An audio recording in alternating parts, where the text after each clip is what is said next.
mental health amid this coronavirus pandemic.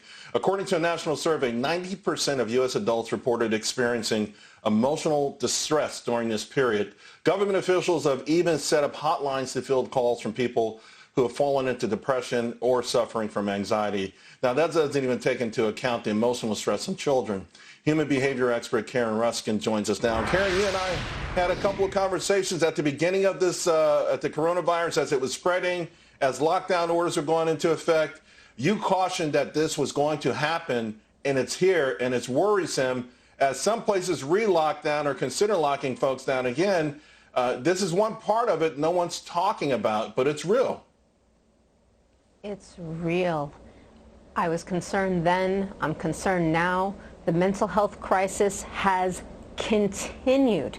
This is a tremendous problem, and unfortunately, what we view as the solution has now become the problem. This locking down arbitrarily, unfortunately at times, decisions based on fear is a genuine problem. For an example, gyms, that is not a luxury. That is an essential.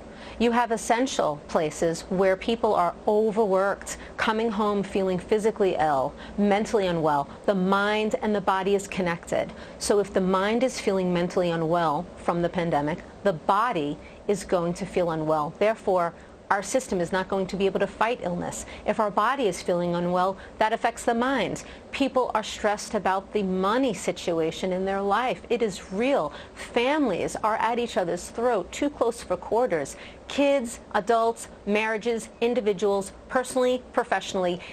Mental health is taking a hit in all aspects of our life.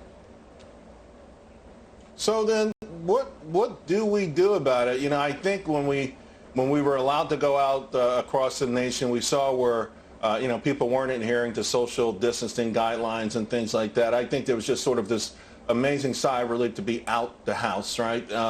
And we know we need it. We know isolation is deadly. What do we do with it? Because I don't see a real effort to put the kind of funding into this that will help. I'm not sure if schools are going to reopen across this country, and that's going to just layer this with even more anxiety, more frustrations. And let's be honest, a lot of the people who are frontline workers, Karen, don't make a lot of money, and they probably required a kind of help that they couldn't even afford. Exactly.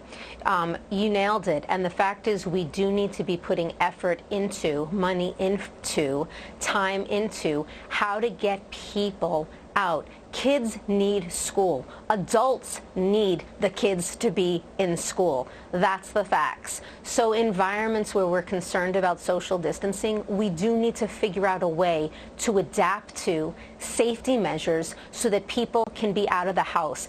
People are afraid, some people, to go out even in environments where it is safe, even in environments where social distancing and cleaning is being adhered to. So you have people who are afraid to live their life, and that is making them, in essence, feel isolated and unwell. And then you have people who are going the other way. So there's extremists in either way. The fact is, we need to really make sure that we're putting time, effort into figuring out how do we get people to not just survive, but to thrive, to live in this new norm. We don't know how long it's going to be going on for, so we have to live within the new norm, not be afraid of it, not hide from it. Otherwise, we feel unwell because what's out of our control is what leads to mental unwell feelings. We have to feel in control. We have to have a voice. We have to feel like we're making decisions for ourselves. Otherwise, we feel unwell emotionally.